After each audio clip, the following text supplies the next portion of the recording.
Are today's kids prepared for tomorrow, or are we failing them in 2025?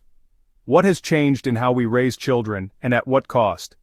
Today's children are growing up in a world that's safer, more connected, and more advanced than ever before. But beneath the surface, many are struggling. Anxiety, depression, and a fear of failure are on the rise, even as opportunities expand. So the question is, are we building resilience or removing it?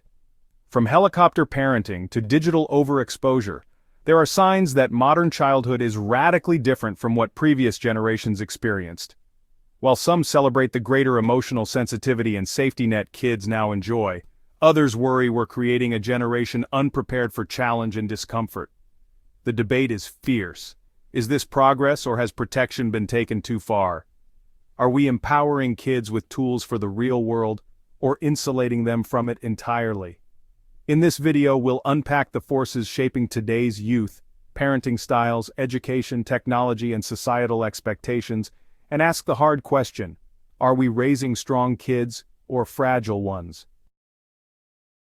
Are modern parenting styles building resilience, or are they preventing its growth? Parenting has shifted from survival-focused to safety-obsessed. Where past generations may have adopted a figure-it-out mindset, today's parents are often more involved, more protective, and more present in every detail of their child's life. This isn't necessarily bad. Active parenting can nurture emotional health, strengthen communication, and prevent trauma. But when it crosses into overprotection, it can deny kids the chance to face adversity and grow from it. The rise of snowplow parenting, where all obstacles in a child's path are removed, may be weakening the very muscle kids need most: resilience. Without experiencing failure, rejection, or discomfort, children will most likely lack the coping skills essential for adulthood. Many parents are driven by fear of judgment, fear of harm, and the fear of not doing enough. Ironically, this anxiety gets passed down in families, subtly shaping kids to fear independence rather than embrace it. The concept of lighthouse parenting is emerging as a balanced approach, where parents provide guidance and support while allowing children to navigate challenges independently. This method aims to build confidence and problem-solving skills in children. Are we more aware of emotional wellness, or are we pathologizing normal child development? Increased mental health awareness is one of the defining traits of this generation. Kids are encouraged to express feelings, attend therapy, and talk openly about anxiety, depression, and stress. This is a huge leap forward from the "just tough it out" mindset of the past.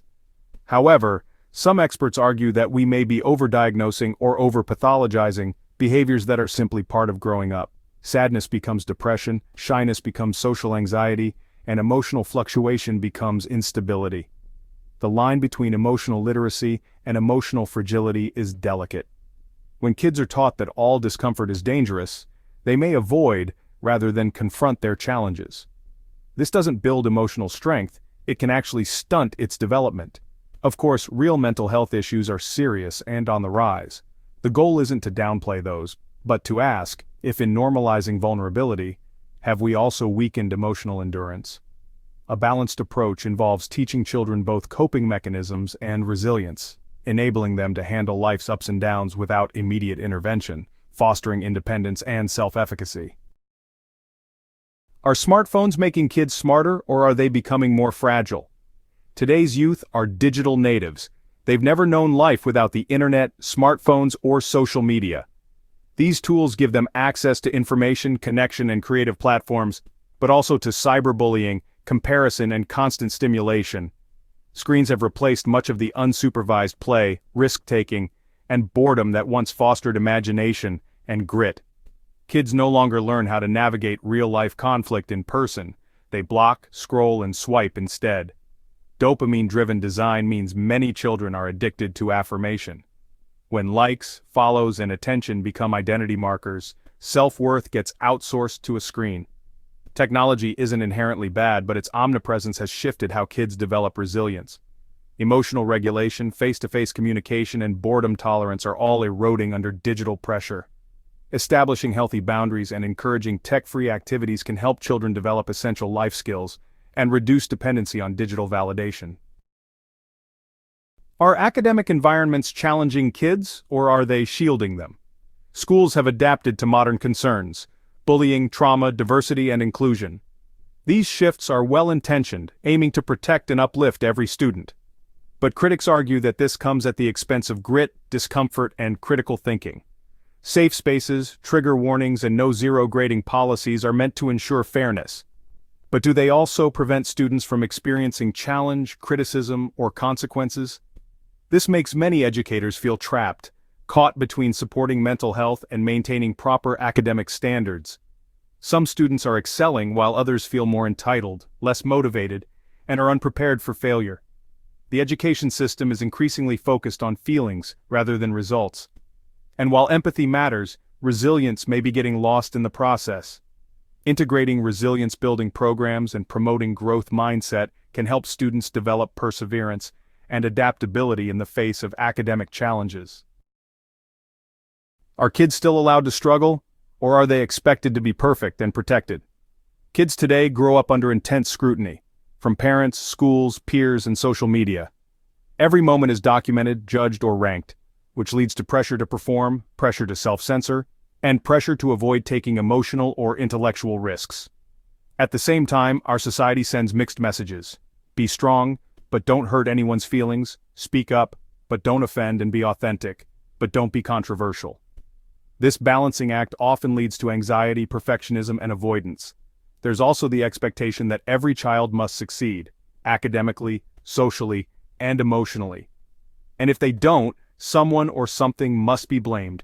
Resilience requires space to fail or to fall short, and to rise again. But in an environment where struggle is pathologized or seen as parental failure, kids are discouraged from taking meaningful risks. Encouraging a culture that values effort over perfection and embraces mistakes as learning opportunities can foster resilience and self-confidence in children. Are community and cultural frameworks supporting, or are they hindering, children's development of resilience? Different cultures and societies have varying approaches to child rearing, which can significantly impact children's resilience either for better or worse. In some cultures, communal child rearing practices and early independence are encouraged, fostering adaptability and problem-solving skills. Conversely, in societies where individual achievement is heavily emphasized, children may experience increased pressure and reduced opportunities to develop resilience through communal support. Access to social services, quality education, and community programs also play a crucial role in providing children with the resources necessary to overcome adversity. Understanding and integrating positive aspects of various cultural practices can enhance resilience-building strategies and ensure that children are better equipped to face diverse challenges on their own. Is it too late for most kids, or are there real solutions we can implement? Raising strong kids in 2025 means rebalancing safety with challenge. It means teaching emotional intelligence without removing emotional endurance, and it means allowing kids to stumble without always cushioning the fall. The antidote to fragility isn't toughness, it's capability. We must give kids the tools to manage discomfort, and not just simply to avoid it, including delayed gratification, better problem solving, and how to build better boundaries using tech. It also means modeling the behavior we want. If adults show panic at every problem, kids learn that adversity is unmanageable. Calm, consistent, and confident parenting builds more than protection. It builds confident inner strength. It's not too late. In fact, this moment may be a wake-up call to recenter strength, not as stoicism, but as stability. What kind of future are we really preparing our children for? There's nothing wrong with raising emotionally aware and mentally healthy kids. But when we remove all risk, all challenge, and any possible discomfort, we don't build strength, we build fear. Kids today have incredible tools at their disposal, but many lack the internal compass to navigate them. They need structure, challenge, and the space to fail, and they don't need perfection, they simply need the proper preparation. The strongest generation won't be the one that's never hurt. It'll be the one that knows how to heal, how to speak up, and how to endure. The question isn't whether kids today are strong, it's whether we're giving them the conditions that allow strength to grow. What are your thoughts? Are we raising strong kids or fragile ones? Let us know in the comments below. Don't forget to like, subscribe, and hit the notifications bell for more deep dives on the issues shaping our world. And share it with someone else if you care about the next generation. Thanks for watching. See you in the next video.